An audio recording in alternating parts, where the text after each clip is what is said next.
Hey, what's up everyone? It's Assad here with 52 Cards, and I've got another special guest for you today, Mr. Alex Pandrea. What is going on, my man? How's it going? You're awesome.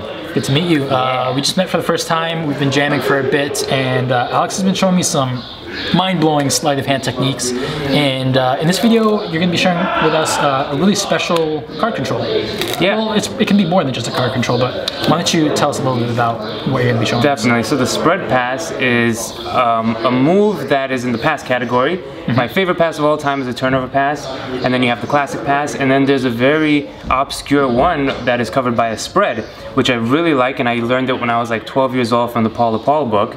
Yeah. Right? It was called it's a great book, by the way. Yeah, a flourish and a pass. Yeah. Yeah, and you would do it at the LePaul spread, a very nice spread, right? Which they're just like, wow, and then you could just do any pass after that, because they're like, wow, you're so talented with the cards, right? And that was the original idea. And it's just a great way to shade or cover the motion of the packets. It's a really good cover because a lot of passes, what happens is the two packets, you have to secretly cut the deck, and without cover, your hands are just as big as they are, they might not be able to cover the action, whether you do this or whether you do something else. So the spread pass is really nice because you have all this cover plus your hand. Yeah. So I like the technique, and it's a in the motion kind of thing. So when you have a card selected and you just place it back, it's just from here to here, the pass is done, instead of waiting and then doing it. Right, so it's like instantaneous in that regard. Yeah, exactly. Sweet. So I love it. Let's get into the details of it and show you how it's done. Let's do it. Alright, so here is the spread pass. Basically what's going to happen, I'll show you the exposed view. You're going to do a Herman style pass where the bottom packet will be moved to the top in this action as you square up the card. So this is a very exposed view of what it's going to be. You have a spread in the right hand. This left hand packet is going to kick up, and it's going to be control, basically secretly cutting the deck as you square up. Okay, now there's a lot of little techniques here and there that I want to go over to make sure that you have it all right. So the spread itself could just be a normal spread, or it could be a LePaul spread. It really doesn't matter at what point you do this, how you do the spread, but the point is that the spectator takes the card and replaces it back here where the right hand has the half of the deck spread like this. All right, so this is the position. All right, now from here, what you're going to do is you're going to come and square up these cards on top of here. All right, now what's going to happen is as you square up, the left finger will go underneath the packet, so it'll just underneath here, and it'll just kick it up. So you're levering it, and it's all one finger. So this finger pushes it out, and you could help with the pinky by squeezing down. So you're just doing that, okay?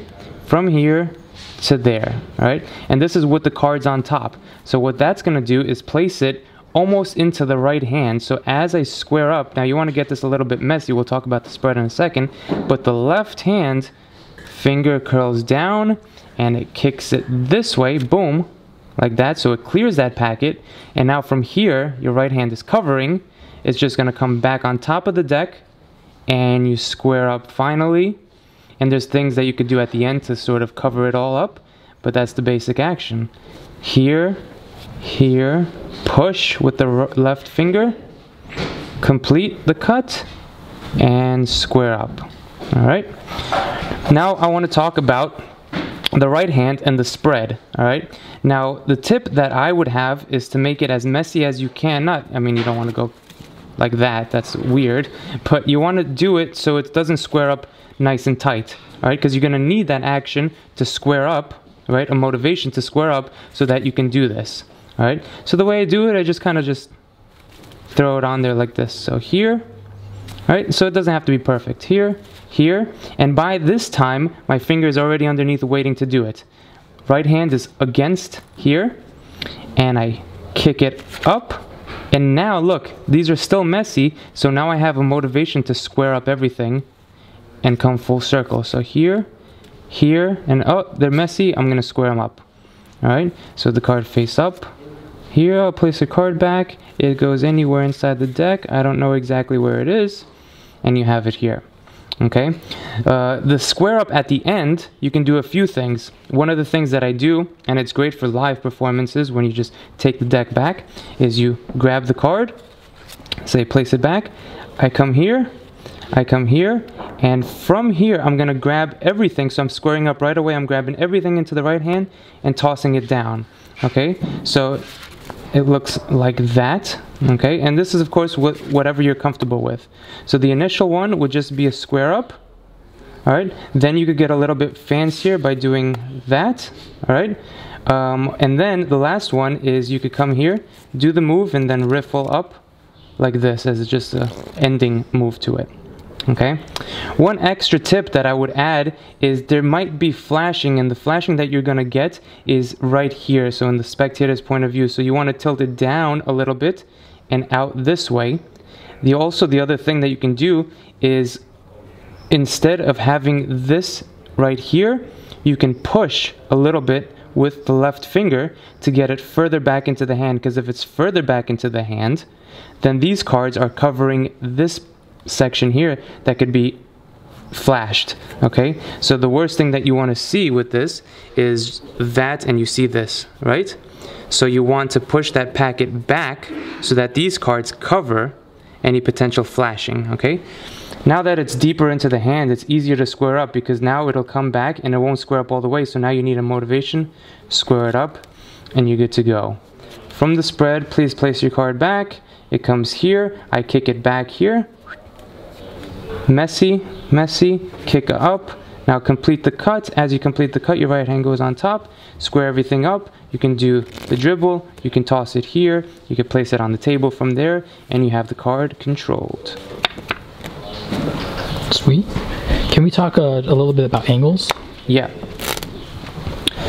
So there's a few things to work on angles.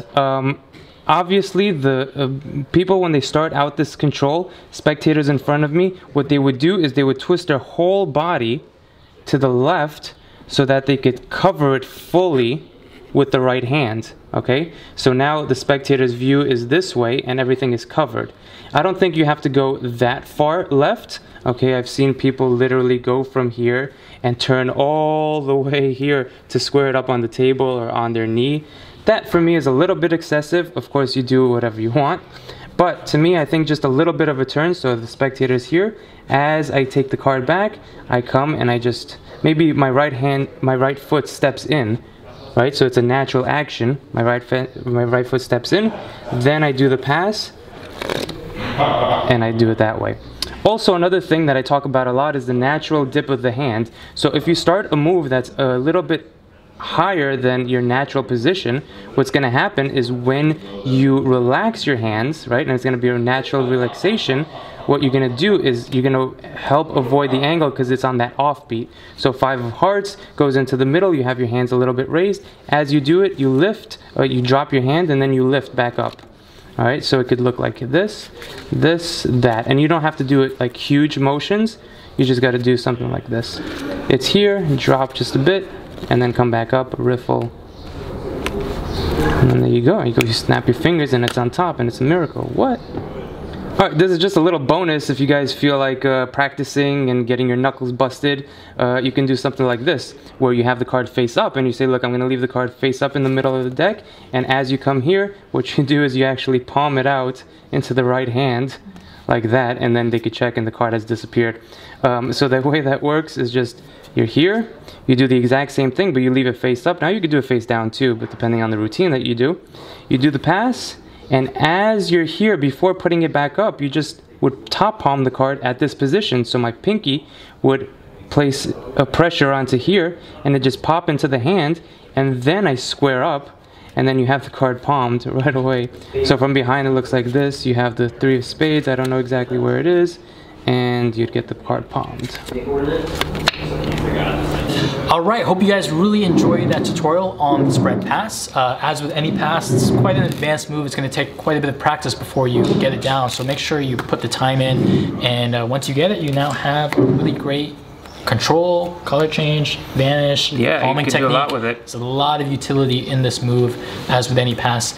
So hope you enjoyed it. Any parting words? Yeah, I just think that before practice, like going out and performing it, I used to do this and then the motion of it to see what comes before, what comes after, because that's very important. In any sleight, you got to think of what comes before, what comes after, and then the middle is placed correctly. So for this example, let's say you put the card back here, right? Maybe I want to place it on the table. So I know that, so I'm going to do this and then just place it on the table, right? So it's justified. Yeah, maybe if I want to put it in your hand, I know that, so I know I'm going to go, okay, so hold out your hand, right? And then I pick it up from there. So really think about what you're going to do before, after, and I think it doesn't even just on this move, on any move, they're more justified because you're thinking, how do I start it? How do I end it? And that's just as important as what is in the middle. So that's one tip. That's a great tip. If you guys want to learn more from Alex, make sure you check out his channel. Link in the description box down below.